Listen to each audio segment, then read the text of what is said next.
After 3 days of rest, hostilities will resume later today at the 2022 FIFA World Cup in Qatar for the remaining 8 teams in the competition. And that, of course, that includes Africa's surviving representatives, Morocco. Now, 5-time winners Brazil will kick off the quarter-final stage with a game against Croatia this Friday, followed by a Lionel Messi-inspired Argentina going up against the Netherlands. The Atlas Lions of Morocco will not be in action until this Sunday when they line up against Cristiano Ronaldo's Portugal. Now, in the meantime, Arise correspondent Aron Akerejola is standing by in Doha, Qatar for an update on what has been and what to look out for as the competition enters the business end. Hi, Aron. Great to hear from you again. And what are our expectations from a Brazilian team that is driven by the love of doing this for Pele? All right, a very good afternoon to you, Vimbai. Good afternoon to you, Cynthia. Now, looking at the Seleção of Brazil, I must say that so far so good. 7 goals in 4 games has shown their intent to go for their record sixth title. And Abi, I will turn to you today against 2018 finalists, Croatia.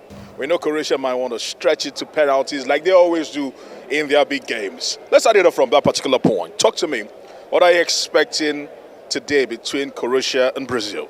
Well, this is the first successive quarterfinal stage for Croatia. Croatia have got into the quarterfinals back-to-back now for the first time. And they'll be hoping to take on a very exciting Brazilian side who have proven that they are actually good enough to get their record-extending 6th World Cup trophy. But it's going to be a very interesting game. Brazil are clear favorites. They have so many options. They have the squad depth. And like you said, for the penalties, that's what Croatia are best known for. At the last World Cup, they played 2 knockout penalties to actually qualify for the finals where they lost to France. So if at any point Croatia should get to the penalties, it might almost be a done deal for them. But I don't think Brazil will give them the luxury of 90 minutes and 30 extra minutes and even the extra 8 minutes to get to the penalties. I expect Brazil to come all out. They have so many options. There's now Neymar who's been totally certified totally fit for that game. Let's not forget the threat Vinicius Jr. actually poses to any squad. So I just feel it might end up in a 2-1. It's going to be a goal match. Okay. Yes, definitely. But I feel like it's going to end up in a 2-1 victory for Brazil. Brazil are clear favorites. All right, Brazil are clear favorites. You have said so. They were dancing through their last game against South Korea, and so many people are still tipping them to be favorites. But stretching it today, there is a long and very, very tepid history between the Netherlands, talking about the Orange, and the Albiceleste of Argentina. They go head-to-head again. Some say reprising that famous quarterfinals in France '98, where we've said it again. Dennis Beckham, a man known for the big moments, actually struck the ball late into the game, the death of the game, literally winning it for the Orange. Today, they take on Argentina again. And Lionel Messi is looking in the mood. And you and I know this, when Lionel Messi is in the mood, it is bad for his opponent. Talk to me, what are you expecting today? Everyone, like you said, Argentina, that the Albiceleste are inspired by Lionel Messi. You listen to the talks from almost every player in blue and white, be it Rodrigo de Paul, Emmanuel Martinez, the goalkeeper, no, they just want to be behind Lionel Messi. But if they want to get the victory over the Netherlands, they have to be in question. They have to be the chemistry that we have seen in previous games, or a better chemistry, I would say. Argentina and Netherlands have a very, very, very, very interesting history. In the last 3 games Argentina has played against Netherlands, they've not scored a goal and 2 led to extra time. And we saw what happened in 2014 semi-finals, where Argentina actually recorded a victory thanks to Sergio Romero, who caught the penalties there. But this time out, it's a different Netherlands side. They are on an 18-match unbeaten streak, and they have the likes of Gakpo, Dumfries, there's Memphis Depay, there's the young hook, and so many players who could actually get the goals. So I see a very interesting match coming up. I see Argentina firing from all cylinders. They have Enzo Fernandez, who's been good this time out. There's also the little Manchester City player, Alvarez, who's been instrumental to their victory. So it's going to be an exciting game. The two games tonight are actually blockbuster games, games that everyone are expecting to see. But if the Netherlands record a victory over Argentina, it means that Messi would end his last World Cup on a very sad note. All right, you said it, you couldn't have said it any better. Blockbuster, and the pundits are favoring an Argentina-Brazil semi-finals. That's what they are favoring. Of course, at football neutrals, we also want to see that particular game. The final before the final. The final before the final. You could have said it any better. But what do you make of that very, very awkward press conference by Scaloni, saying that the rumor of Rodrigo de Paul actually getting injured leaked out to the press, and he was going on and on about it? How big is Rodrigo de Paul that the man is literally raising dust?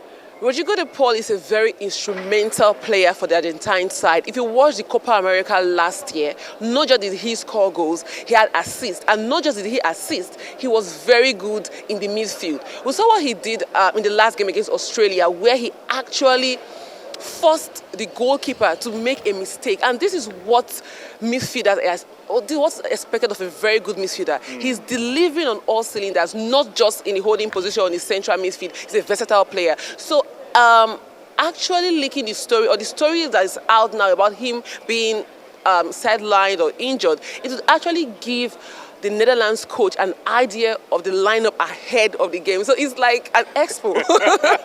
So he's actually scared. He was nervous all through the interview. All right, let's see what Scaloni has for the Albi Celeste. We've seen coaches resigning and being fired after losing from this competition. Spain, Belgium, quite a number of them. Huh? I'm more. Of course, still in the offing. And Scaloni knows that his job is on the line. He needs to get the Albi Celeste to the semi-finals at least. But the Dutch are no minnows. You and I know this. They are massive underachievers. Their golden generation did not deliver before they stepped aside, and they are hoping that these young guns can actually do it. But we'll have to wait and see. More importantly, is the fact that for the Dutch, they have a very experienced coach who knows how to win at the World Cup stage. Talking about Louis van Gaal, popularly known as LVG. I don't know if that will play into the psyche of the players today, but the Dutch have been pristine in this competition. They've not lost a single game. Yeah, Aaron, the Dutch have not lost a single game, but what it's important to note is that when it comes to the World Cup, losing a game or not losing a game might not really affect a team. The Spanish side in 2010 lost their first game before they went all the way to record a victory against the same Netherlands side. But one thing is important. This Argentine side have a difference to them. In the past, we used to see a very star-studded Argentine side with likes of Lavezzi and all. Because this Brazilian fan has been looking at us and probably maybe wants to say something. How you doing? Come along. Come and talk to us.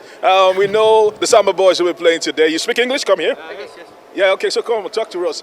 What are you expecting today? I've been seeing Brazilians chanting at Sukwa Kiev all the way. I'm not Brazilian, but I am disguised as one. You can disguise as Brazil. You're supporting Brazil. So what are you expecting today? I don't encourage any team, but I want Morocco to win. Okay, you want Morocco to win? Yes.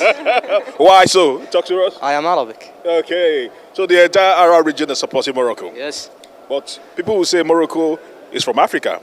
And they're not Arabians, to speak. They are from the Arabian countries because in Islam they opened the Morocco place. Oh, so okay. they are Arabs, and they have ancestries that return to the Arabian Peninsula. All right. Who's been your best Moroccan player this time out? Riyad Mahrez. Riyad Mahrez. All right. Thank you very much. Thank you. We wish Morocco all the best, and that has been the dilemma here. AB, the Arabians claiming Morocco, the Africans claiming Morocco.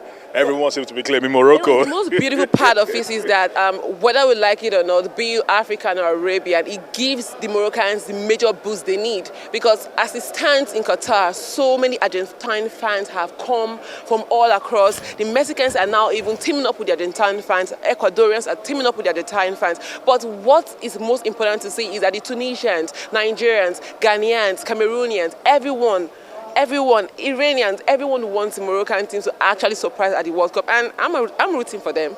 We're rooting for them against the Portuguese tomorrow. What are you expecting?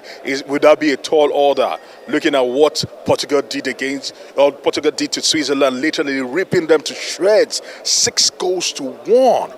That was a drubbing. Aron, I don't think that was a surprising result. In the last 3 games featuring Portuguese and the Swiss, you see that 4-1, 4-0, 4-2, all in favor of Portugal. Portugal have been outstanding. Ronaldo has been outstanding against the Switzerland side, even if he did not start. But the build-up to that encounter, I think I already knew that Portuguese would defeat the Switzerland side. But for Morocco have a very beautiful and compact team.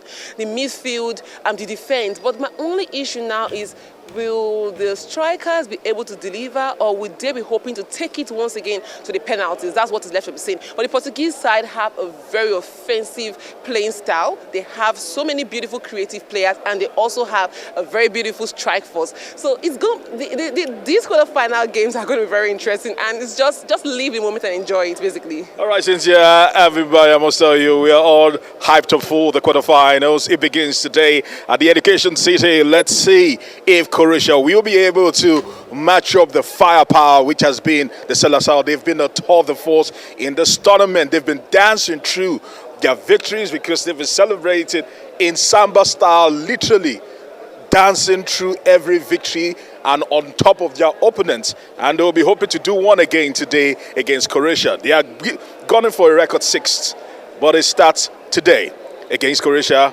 4 p.m. Nigerian time. Well, thank you both for that exciting and rich analysis. Arise sports correspondents live from Qatar, Aron, Akerejola and Iyomon. Thank you so much.